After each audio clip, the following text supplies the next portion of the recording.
Part two, finding the perfect AI-powered digital product idea. This is where we bring in Val. All right, let's dig into it together. All right, so what I want to do is I've shown you this funnel so far and the pieces of it. But before you get into a funnel, you got to do some core things, and this is where Val comes into play. Now, do me a favor. I want you all to jump in the chat, and if you have a niche already, tell me what your niche is. If you don't have a niche already, type the number 2 in the box. Okay, so if you have a niche already, type your niche in the box. If you do not have a niche already, type a number 2 in. Okay, if you have a niche that you've been going after already, just tell me what it is. If you do not have a niche already, give me a number 2. Now, here's the thing. I see a lot of people in here that are giving me number 2s that I know you have agencies and you've been focused on a niche. You guys understand that that can be your niche, right? Give me a yes if you understand that the niche that you were doing in your agency can be your niche. If you don't, though, or maybe you're like looking for something else, number 2 is a perfectly acceptable answer. Okay, so whatever your answer is, I want you to understand that Val will help you. Okay, so does everybody see the 2 options on your screen for Val? I'm going to actually make Val a little bigger so that you guys can see this for sure. But does everybody see the dual options that you guys will have here? Give me a yes if you see the 2 options that Val gives us. So Val says 2 things. Val says, do you have a niche already, or do you want to start from scratch? So we're going to do both, but I'm going to start with a niche already, and I'm just going to kind of dive into this. So I have a niche already, and Val says, hey, well, what's your niche? I'll break it down with key demographic and psychographic insights. I serve, and I'm just going to do this. I serve lawyers who focus on workers' compensation. And that's just me getting, kind of nichey with it. But that's a start. Does everybody understand that? Does everybody understand that? So you can say I serve, I produce products for lawyers, but that's the idea. And so we're going to just say that to Val and kind of get Val running here. That's a strong niche. Lawyers specialize in workers' comp, have specific needs and challenges. And this is when things start to get interesting. Does everybody see what Val's doing for me right now? Does everybody see what Valerie's building for me right now? Give me a yes if you see this in front of you.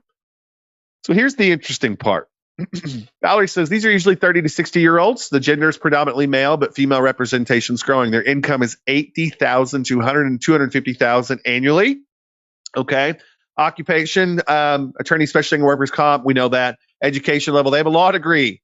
Marital status, mostly are married or in long-term relationships. This is great data. Location, urban and suburban areas with high volume and workplace injury claims. Okay, good. Psychographics. Okay, here's their pain points. Managing high caseloads efficiently, staying updated on workers' comp laws, attracting and retaining clients in a competitive market, dealing with insurance companies and legal battles, automating paperwork, heavy processes, improving client communication experience. Here's their spending habits. They're willing to invest in tools to improve case management and efficiency. They subscribe to legal research services like these. They pay for marketing, lead generation, and networking events. They invest in continuing legal ed. Is this shaping up to be somebody that will actually spend money with us if we build products? I just want everybody to take a step back and just look at what I'm getting here. Is this shaping up to be something where people that they'll spend money with us? Cool. Is anybody starting to see some ways that we could track them on social media with just some of the things that are being mentioned? If we wanted to put ads in, if we wanted to mention some things, does everybody understand why this research is incredibly, incredibly important? Now, I can break this down even further. I'm not going to right now because I want to make sure we cover the other side of this. But does everybody understand? I could go in and say, yeah, let's break this down more into the marketing pain point. And Val will do this for you. Does this make sense?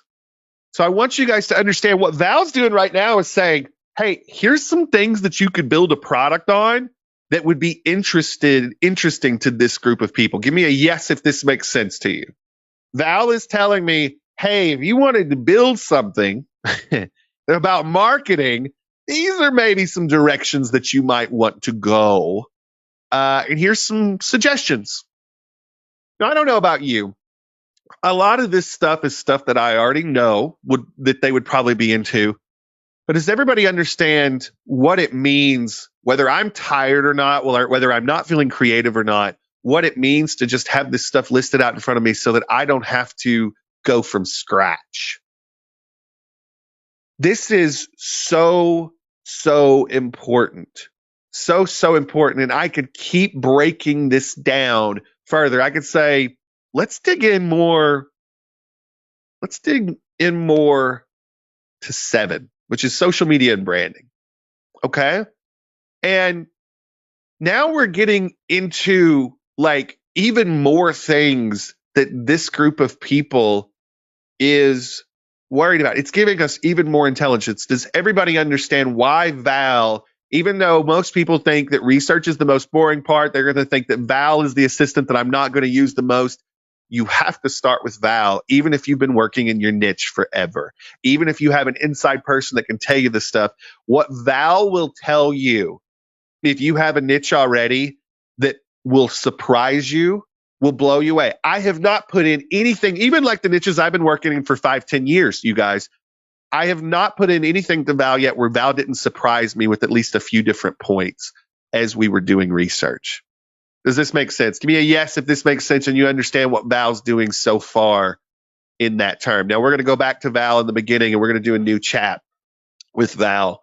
How many of you already feel like you're on the right track and you landed where you were supposed to in this training with where we're going? I hope so. I've got a lot more stuff to show you, but I want you to understand that you're in the right place. Let's say you don't have a niche. Let's say you answered number 2 earlier and we want to start from scratch. This is what Val's going to do. Val's going to give you 10 things that have a high potential to be a niche that you can go into. Okay. And for a lot of you, this is going to be different stuff, but these are things that Val has evaluated and said, you know what? There's some interesting things here. Now, how many of you are reading this right now and saying there's some things here that you would not have thought of? Like right out of the gate, you're like, oh my gosh, I see it. I see that there's a ton of money there just because, but I would not have like gone that direction. Like one of the ones that like hits me right away is this neurodivergent productivity and learning. Let's go number 2. So I'm just going to pick this because what Val is basically saying, hey, do you want this or you want 10 more options? If you don't want any of those, you say, hey, Val, come up with some more options for me. Okay. I'm going to go with 2 though. And 2 was the neurodivergent productivity and learning.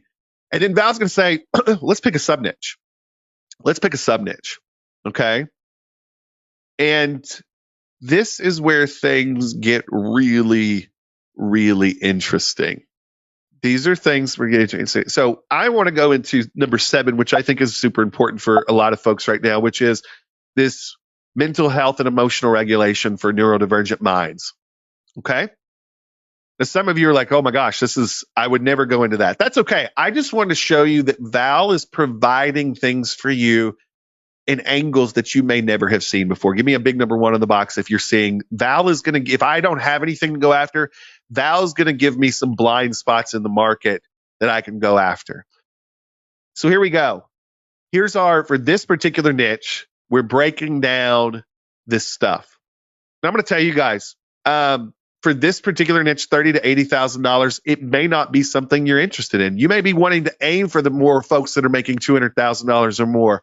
But I want you to understand that the information that Valerie provides you is going to help you decide whether you want to go that direction or not. Does this make sense? Okay, by the way, let's say you're doing this for somebody else. Give me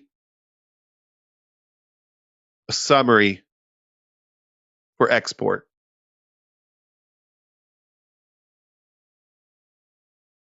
So let's say you're doing this for a client and you're using Valerie to do this stuff for a client. Does everybody understand that what Valerie's putting together right now is an exportable version of this so that we can do this for a client? Give me a yes if this makes sense so far and you understand where we're going. Now, I want to show you something real quick, and I'm going to mention this several times, but I want this to be something that you're looking at. Can everybody see Google Docs on your screen right now? I'm going to give you a trick here real quick. Everybody see Google Docs? Give me a yes if you see Google Docs on your screen right now. This is just Google Docs. Nothing fancy here, but I'm going to show you a trick. I want you to start a new document.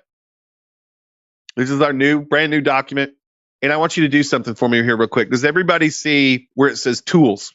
Give me a yes if you see where I clicked on Tools up here at the top. Go to Tools, go down to Preferences, and I want you to make sure that this is enabled. For most of you, it will not be enabled. Enable Markdown. Everybody got that? Enable Markdown. Now, what is that? What is that?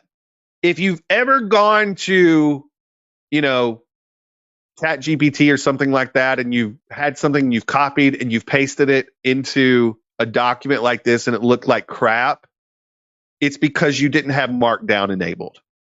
So now what I've got is I've got a report that I could present to a client. And by the way, let's say you're like, hey, Val, that feels kind of weak.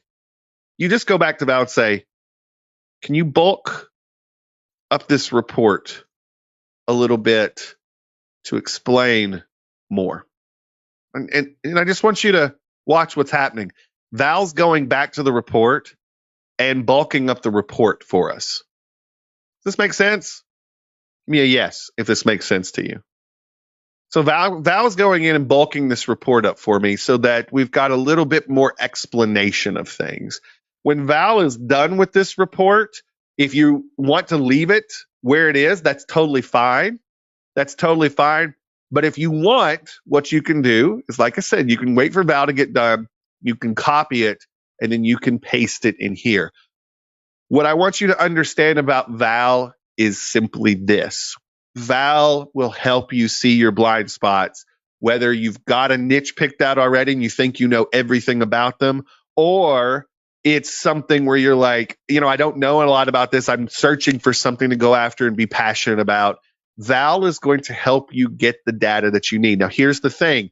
You can't just use Val and not pay attention to it. You as the human here, the quality control person, needs to really pay attention to this. Okay, so Val's done with this report. Let's say I was doing this for a client. I'm going to edit. I'm going to just go all the way over through this so that we're just over the top. That was our report before. This is our report now. Everybody see how we have a much more impressive report? Does this make sense? I use Google Docs because they're easy to share. They're easy to share. I don't know if Evernote or OneNote would work. I have no clue. I use Google Docs because they're super easy to share. That's all. And like I said, if you got something you want to use, that's fine.